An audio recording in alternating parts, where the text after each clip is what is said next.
Let's take a look. Ready? Elephant Pilsner from Denmark, Danish beer. Open it up, and it is foaming up right away. Oh, I just poured it all over my leg. It's all over my legs right now. That's delightful. I'm completely soaked in beer. That did not go well at all because it's a can. The bottles will pour. The cans don't pour. That was a huge mess. I am soaked in beer. I don't even know where to put it down where it's not going to make a mess.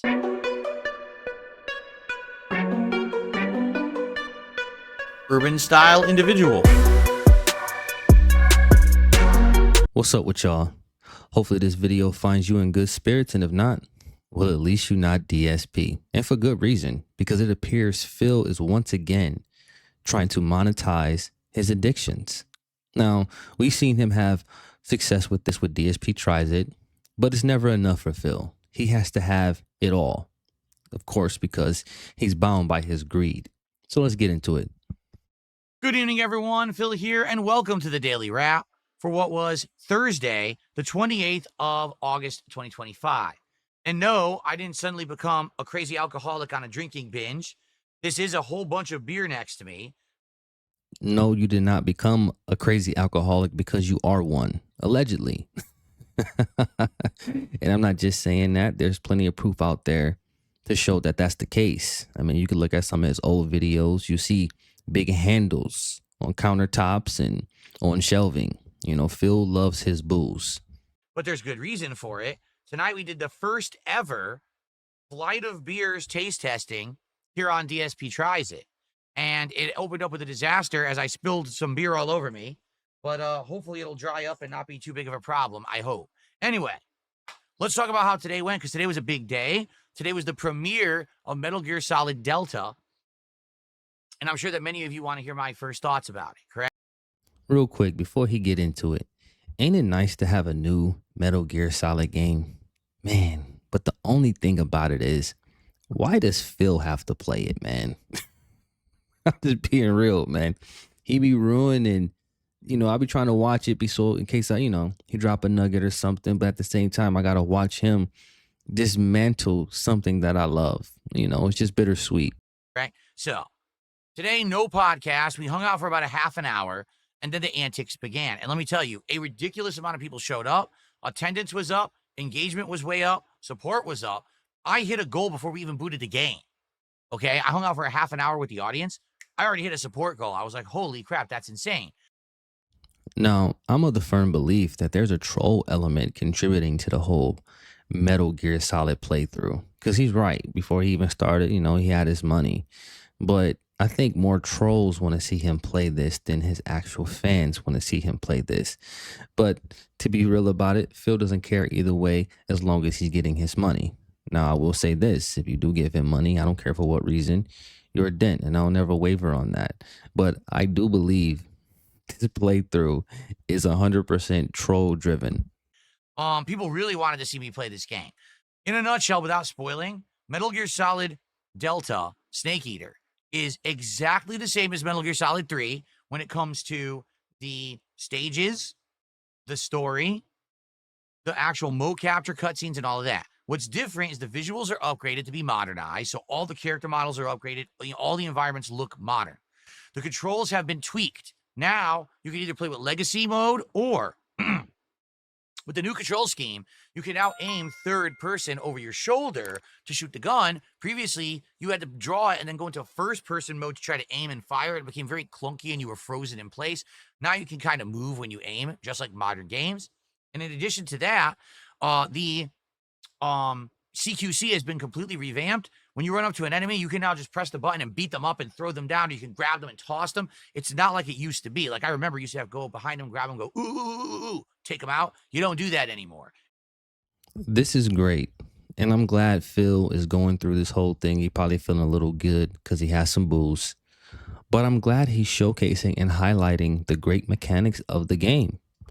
So, I don't know, a week from now or maybe 2 weeks from now, depending how slowly and how poorly you play the game, I don't want to hear no complaints. In fact, none of us do when you stop getting support, because we know what the narrative is going to be. You're going to start acting like the game is poorly made. It's not functional, it's having all these problems. We know how you get down.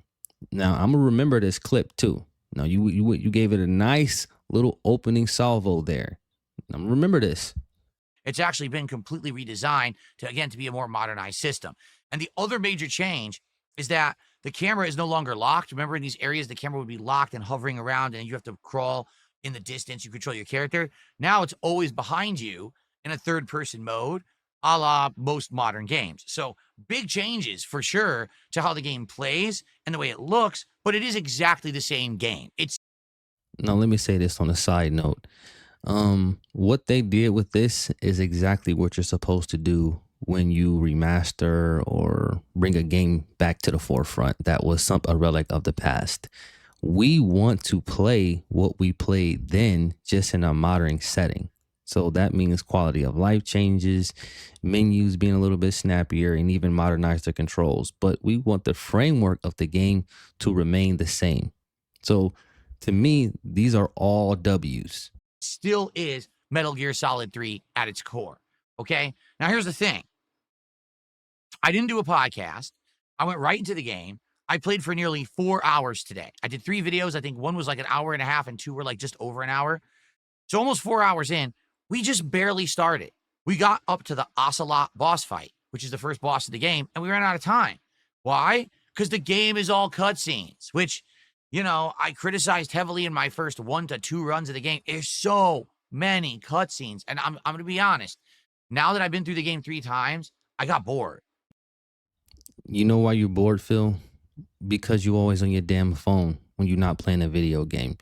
You need to spend time away from screens. Your brain and the dopamine hits that you get have been fried, bro. You don't have the attention span to really play games like this, because we can tell by your body language and your facial expressions when you're playing things when you are bored. You start to become overly negative. It's almost like you're trapped in a room that you can't get out of. We can feel the tension and the pressure that you're creating. I've already seen these cutscenes, but it's like, well, I guess we got to let them play because this is the game. And if I skip them, that's kind of unfair. Maybe someone's watching it for the first time. But I know the story. Like, do I really need to watch these cutscenes with insane backstory about the Cold War and all this bullshit? It takes forever. No, you don't have to watch the cutscene, but you're not playing the game for yourself. This is what you say, right? When you don't get support, you say, why would I play this game if I'm not making money for it? I don't do this for myself. I do this for an audience, right? According to you. So if that's the case, you just be quiet during the cutscenes so your audience can absorb the information. That's it. So honestly, I started joking off. I started joking around. I grabbed my sword and I turned it on. I was like stabbing the camera like this, like, ah. I put on the Mario hat and I was doing a Mario voice and stuff. Because, like, what else am I going to do? I can't entertain you when cutscenes are playing endlessly. It's boring. You sit there and you be quiet. You act like a functional adult instead of a toddler. Toddlers have this inability to be quiet. They feel like when it's quiet, they have to fill that space with some type of noise, and that's fill. This is a remake, or they're bringing things to the forefront. So naturally, some people have put some distance in between them and this franchise. They haven't played it in a long time. So of course, the developers are going to have to lay the groundwork as far as what the narrative is. So when things start happening in the game, you actually care about the action. Okay? That's called an arc. That's called character development, Phil. You have to allow these things to happen. But we know you don't care about entertaining, right? You don't care about being entertaining. You don't care about entertainment in general. So naturally, you're not going to put yourself in the shoes of somebody who's viewing it that actually cares about what they're watching. It's just about you, as always. After we finally got through all of those ridiculously overly long, overblown cutscenes, the gameplay seemed fun, albeit a little easy. Like, I actually feel like the game's going to be way too easy because playing in third person shooting is like you get a headshot like every time easily. And on top of that, the CQC, you can like walk up and grab them, toss them right away. It's not as cumbersome as it used to be. So because of that, it's more easy to just take enemies out willy-nilly. So yeah. Weren't you not too long ago just crying about how some game wasn't accessible? I can't remember which one it was, right? Now here you are crying about something being too easy. I wonder why they made it easy. Could it be because they're trying to reach a broader audience, Phil? So people like you won't smash your head up against the wall trying to do something that most people find easy? Games are getting easier, Phil, because of people like you. Yeah, it may end up being actually way too easy compared to my other runs, but we'll see. Okay. But about 4 hours of gameplay is live on the channel. You can watch it now. And I made tons of support. 2 goals hit during that stream, getting us all the way up to 32 out of 40 goals. And I announced this morning the next DSP tries it is my taste test of 4 flavors of calorie mate. And you might say, what's calorie mate? It's the bars that are in the game. It's supposed to be these not protein, energy bars. It's supposed to be high calorie if you're out in the field, kind of like an MRE or something like that. You eat it when you can't get a better meal, and it's supposed to be a really good source of energy. So I got 4 flavor multi-pack from Amazon. It's actually coming tomorrow. And when we hit 40 goals in tandem here with the Snake Eater playthrough, we're going to do a DSP tries it of all 4 flavors. All right. Is it me, or is the DSP tries it are somehow getting worse? Which we know is customary of Phil because he is not innovative at all. He only changes when he absolutely has to. So he's not going to try to make it exciting or fun in any way. He's going to keep doing the same thing until it stops working. But his solution to that is a worse version of what already exists and what already failed. Look at his face, man. Don't nobody want to see you eat no damn energy bar. There's nothing exciting about you eating or an energy bar, Phil, at all, because you're sitting there playing a damn video game. What do you need an energy bar for? All right. So if you like the playthrough, if you want to see a cool themed tie-in DSP tries it, please support my streams moving forward. We'll hit that goal of 40 goals, and we'll do it this week coming up. Okay. Now, tonight, it was time for Thursday Night Fights, and then the special DSP tries it, the Flight of Beers. I still look, as much as he complained about Street Fighter and every other game in terms of its online connectivity, you would think he would have already thrown the Friday Night Fights SNK Capcom out the window by now. I mean, there's been times when I was watching it and you can hear the announcer say KO 3 or 4 times, but the match is still playing. And I was just thinking to myself, like, wow, why is he digging in on something that is playing this awful and is this obviously bad? Not necessarily from a gameplay perspective, but more so from a connectivity perspective, which is what he complains about the most. So there's something there. It's almost as if he's trying to prove to someone that he's worth playing in a fighting game. Thursday Night Fights, I'm going to be honest. It went well. I played against King Crimson, one of my viewers again. I played against a random who I beat him once and he ran like a coward. And I played against another Grandmaster, and I did good. Like King Crimson and I think we went about even, actually. But this other Grandmaster guy, I spanked him. Like, he's supposed to be a Grandmaster. Guess how he hits you? Roll throw. I wish this was a joke. I wish it was an exaggeration. Most people who have high ranks in CVS2 online literally abuse the lag and just roll and mash a button or roll throw. It's pathetic. So I spanked this guy. I think he beat me once or twice, and I beat him like 10 games. So I hit Ultra Diamond. Which really means nothing, because when he was actually playing the game, he talked about the ranking system. And one of the things that he pointed out that I thought was the most interesting is how when you lose, you don't actually lose points. So this system is not actually determining who's the best and who's the worst, right? It's more so based on how much you play. So it's not an accurate indicator of your skill set, even though it does tell part of the story. So on one hand, Phil diminishes somebody else's accomplishment by saying it means nothing because they only got it because they played for so long. But here he is talking about now how he's going to hit a rank in the same game. Well, according to you, those ranks don't matter. So why are you announcing it as if it's something that people should be listening to? You a damn fool. And I'm only maybe 1 to 2 more streams away from master myself. Okay. So it went really well in that regard. Problem is, no one supported. I'm serious. By the end of the night, I made $28. 2 hours of gameplay, $28 raised. Lame. And the thing is, That game has done really well sometimes, and sometimes it does poorly. It seems to do better on Fridays because there's a few people who seem to only be able to show up for Friday night fights. I do hope that it'll do better. I don't want to drop it. I don't. I want to keep playing classic fighting games, and I'm getting better at them, and I'm ranking up. So I want to keep it in the rotation. So hopefully things will get better with that. Okay? Okay. Then it was time for the special DSP Tries It. I enjoyed it, but I'm curious if you'll enjoy it when you watch it. The people on the stream seemed like they liked it, but I didn't get any support for it. Then again, I wasn't asking for any. You know, people had already funded it. It's not like I'm like, oh, you supported me so well to unlock DSP Tries It. Now pay me more during DSP Tries It. I wasn't doing that. Well, that's what you usually do. And here you are announcing it as if people should be applauding you for something that you should be doing anyway. I'm of the firm belief that if these are in fact rewards for your viewers, which they have to pay up to unlock, you shouldn't even have a leaderboard. You shouldn't even mention support that you would like to get, that you got previously, or that you want to get right now. You should be mentioning support at all. It should be solely about the reward. Okay, so it's a good thing that you only got $28. And in the future, I hope it continues to go like that. But I guarantee you, you won't quit this.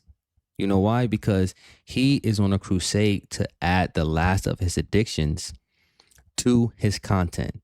Now, we've seen it already, like I said earlier, with DSP Tries It. We know Phil loves his takeout and his DoorDash. He has to have it. And it's the same thing with the booze.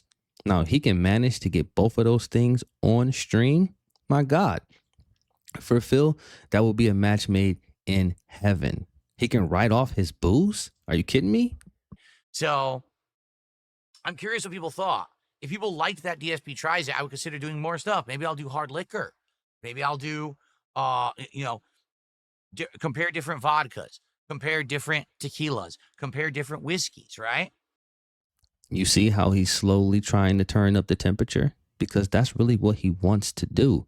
And if you've been paying attention to his content over the last couple months, he's been adding alcohol more and more into his content, because this is what Phil really wants to do. He wants to come out here in his pajamas that he's calling dress clothes, rolling out of bed, hungover from the night prior, and on his way to a shot the next day, all while receiving money in his spare bedroom for doing next to nothing. It's crazy. And the craziest part about this is he's truly deluded himself into believing that at some point this will be his content. Phil, this is why people call you delusional. This is why people call you crazy, because you're not looking at this from the perspective of reality. Okay. And the only place that you can hide when you're hiding from reality is in your own mind.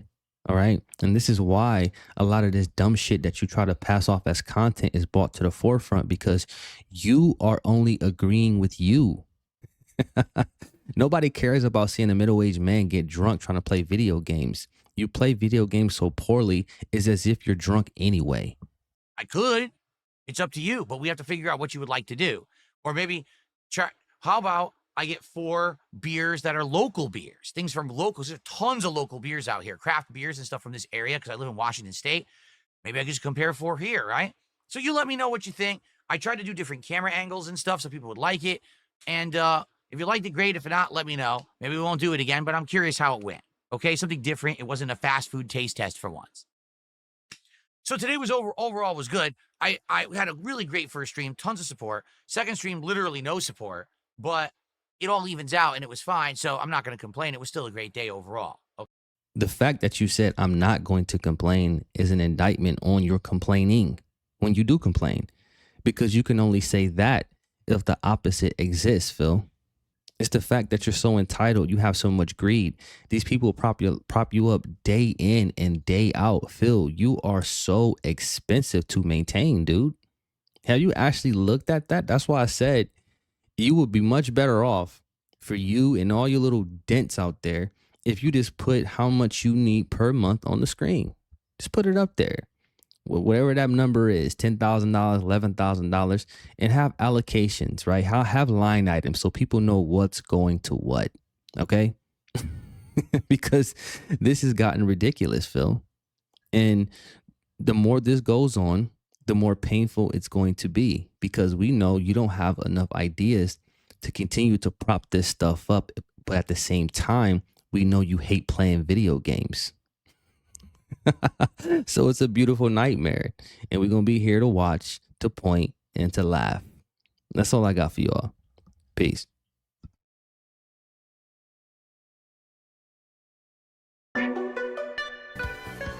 Urban style content. I'm dead.